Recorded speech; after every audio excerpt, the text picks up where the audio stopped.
یار مجھے ایک بات تو بتاؤ. ہاں جی. ایک طرف تو بھارت والے کہتے ہیں کہ پوری دنیا جو ہے وہ پاکستان پر بھارت کے ساتھ دوستی کے لیے دباؤ ڈالے, اور دوسری طرف اپنے دفاعی بجٹ میں انہوں نے 34% اضافہ کر دیا. یار یہ بھارتی حکومت کی طبیعت راجہ پرویز اشرف سے کتنی ملتی ہے, اس کے آپس میں بیان ہی نہیں ڈلتے, کبھی کچھ کہہ دیتے ہیں کبھی کچھ کرنے لگ جاتے ہیں. بھارت اس وقت ذہنی, عسکری اور اقتصادی طور پر تیار ہو چکا ہے اپنے آپ کو ریجنل پاور منوانے کے لیے.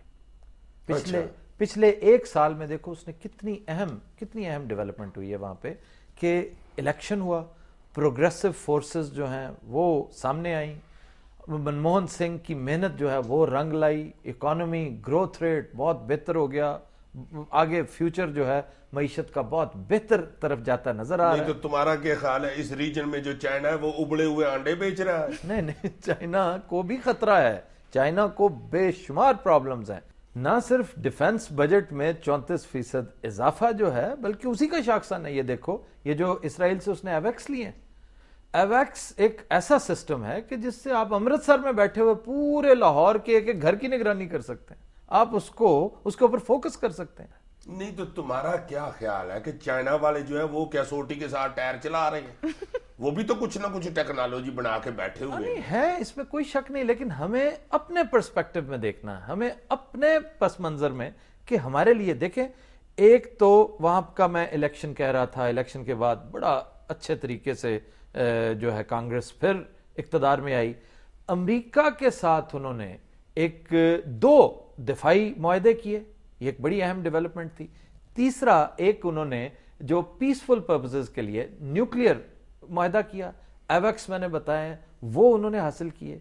یہ روایتی جنگ میں اس قدر شدید ڈس ایکویلبریم کا شکار ہو جائیں گی, یہ جو پاکستان کا اور انڈیا کا کوئی مقابلہ نہیں رہنا. آپ دیکھیے گا کہ اگر وہ اپنے ڈیفنس بجٹ میں بے پناہ اضافہ کرتا چلا جا رہا ہے, ہمارے ہاں شور مچا ہوا ہے کہ ہم اس میں کمی واقع کریں. بھئی جتنا ہمارے پاس ہے ہم اسی کو ہی مینٹین کر لیں تب بھی غنیمت ہے. کجا یہ کہ ہم دیکھیں اگر خدا نہ خواستہ فیوچر میں پاکستان اپنے آپ کو ناقابل تسخیر تو کر چکا ہے نیوکلیئر ہو کے, پاکستان کا ڈیفنس جو ہے سروائیول کی حد تک ٹھیک ہے, لیکن کیا ہم نے صرف سروائیول کرنا ہے؟ کل کو انڈین بدماشیاں جو حد سے زیادہ بڑھتی چلی جائیں گی. اس وقت بھی دیکھیں وہ 2 اس قدر خطرناک کام کر رہا ہے, آگ سے کھیل رہا ہے, لیکن پاکستان کی مجبوری ہے کہ پاکستان کچھ نہیں کر سکتا. نمبر 1 وہ اس وقت آپ کے پانی والے ایشو پہ آپ کو تنگ کر رہا ہے, بار بار تنگ کر رہا ہے. آپ کا پانی, اس پہ کوئی شک نہیں کہ پانی چوری کر رہا ہے. ہم اب بھی کشن گنگا کے ایشو کے اوپر اس کو عدالت میں لے جانے کے چکروں میں پڑے ہوئے ہیں. ٹھیک ہے, اس کے علاوہ ہمارے پاس چوائس ہے کوئی نہیں. نمبر 2 اگر آپ دیکھیں تو دہشت گردی جو ہو رہی ہے آپ کے ہاں, اس قدر واضح شواہد موجود ہیں کہ انڈیا اس میں انڈین ہاتھ موجود ہے. انڈیا افغانستان میں بیٹھ کر آپ کے خلاف آپریٹ کر رہا ہے, انڈیا کشمیر میں بیٹھ کر آپ کے خلاف آپریٹ کر رہا ہے, انڈیا میں بیٹھ کر. تو یہ ساری باتیں اگر آپ اس بات پر تکیہ کیے رکھیں کہ جناب ہم چونکہ نیوکلیئر پاور ہیں ہمیں کچھ نہیں ہو سکتا, یہ دس از اے ویری رانگ اپروچ. آپ کو کنونشنل وارفیئر میں بھی انڈیا کے ایٹ پار آئے نہ آئیں, کم از کم اتنے ضرور ہو جائیں کہ آپ 10, 15, 20 دن کی ایک تگڑی سی جنگ لڑ سکیں ان کے ساتھ. میں خدا نہ خواستہ میں بالکل نہیں کہہ رہا کہ آپ جنگ لڑیں, میں بالکل نہیں کہہ رہا کہ آپ جنگ کی طرف جائیں, لیکن جنگی صورتحال کے لیے تیار تو رہیں. اب دیکھیے رحمان ملک نے 4-5 روز پہلے بڑا رونا رویا ایک طرح سے اپنی حالت زار بیان کی ہے کہ ہم اس قدر سنسیئر ہو کے پوری تندہی سے انڈیا کے ایک طرح سے احکامات کی تعمیل کرتے چلے جا رہے ہیں.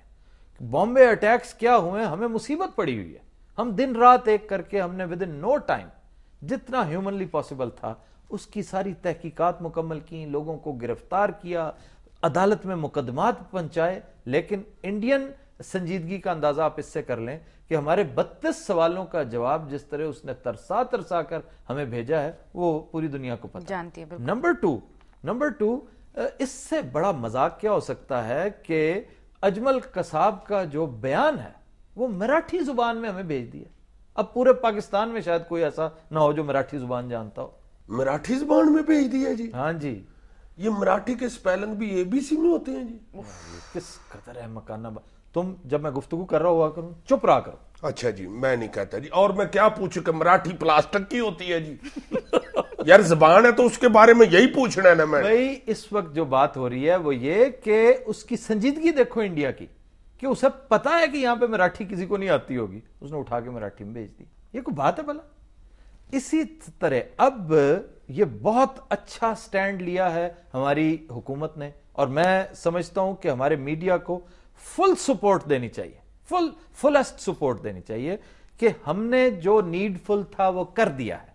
اب 2 قدم انڈیا بھی آ گیا ہے، خاص طور پر جو سمجھوتا ایکسپریس پہ جو ابھی تک کیس پینڈنگ چلتا آ رہا ہے.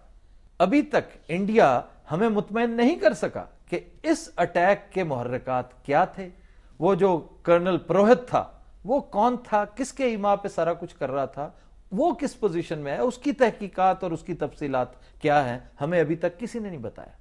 کیوں؟ آپ نے وہ بمبے حملے کا سیاپا میں ڈال دی. اس لیے میرے بھائی کہ آپ کی پوزیشن، آپ کی فارن پالیسی ڈٹرمن کرتی ہے آپ کی فزیکل اسٹرینتھ. اور یار تم مجھے ایک بات بتاؤ، یہ انڈیا کے ایٹم بم سے بندے مرتے ہیں نا، ہاں تو ہمارے ایٹم بم سے کیا ڈڈو مرتے ہیں؟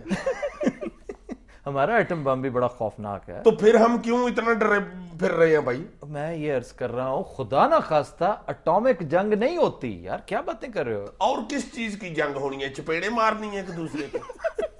یہ روایتی جنگ چپیڑوں کی جنگ ہی ہوتی ہے. روایتی جنگ کے لیے اپنے آپ کو تیار رکھیں. مثلا کارگل کی جنگ جو ہے وہ کنونشنل وار تھی، اور جتنی آپ کی تیاری تھی اتنے جوگے آپ چند دن کے لیے لڑ. اگر تگڑے ہوتے، اگر آپ کی تیاری، آپ کی بیک ہوتی اسٹرانگ، تو آپ اس جنگ میں بہت بہتر پرفارم کر سکتے. وہ تو خیر بہت ہی بیوقوفانہ سا پروجیکٹ تھا وہ جو مشرف صاحب کا تھا. اس وقت انگلینڈ میں بیٹھ کے کہیں اپنے مہنگے سے فلیٹ میں سوچ رہے ہوں گے یار پاکستانی قوم کتنی اوت ہے، 8.5 سال مجھے اپنا باس سمجھتے رہے. ہاں بالکل سوچتے ہوں گے. لیکن سر منموہن سنگھ اور گیلانی صاحب کی جو ملاقات ہے اس سے تو یہ دونوں بہت ہوپفل نظر آ رہے ہیں. نہیں وہ تو خیر دونوں ہی لائٹ طبیعت کے بندے ہیں. مرشد پاک تو ویسے ہی مرشد پاک ہیں، اور منموہن صاحب جو ہیں وہ بھی بڑے پڑھے لکھے نفیس طبیعت کے بندے ہیں. ویسے یار پتا کرو یہ منموہن بھی جو ہے یہ انڈیا کے مرشد پاک ہی تو نہیں؟ منموہن سنگھ واقعی بے حد نفیس آدمی ہے. انڈیا کو اس سے اچھا پرائم منسٹر نہ کبھی پہلے ملا ہے، اور میرا خیال ہے نہ کبھی آئندہ ملے گا.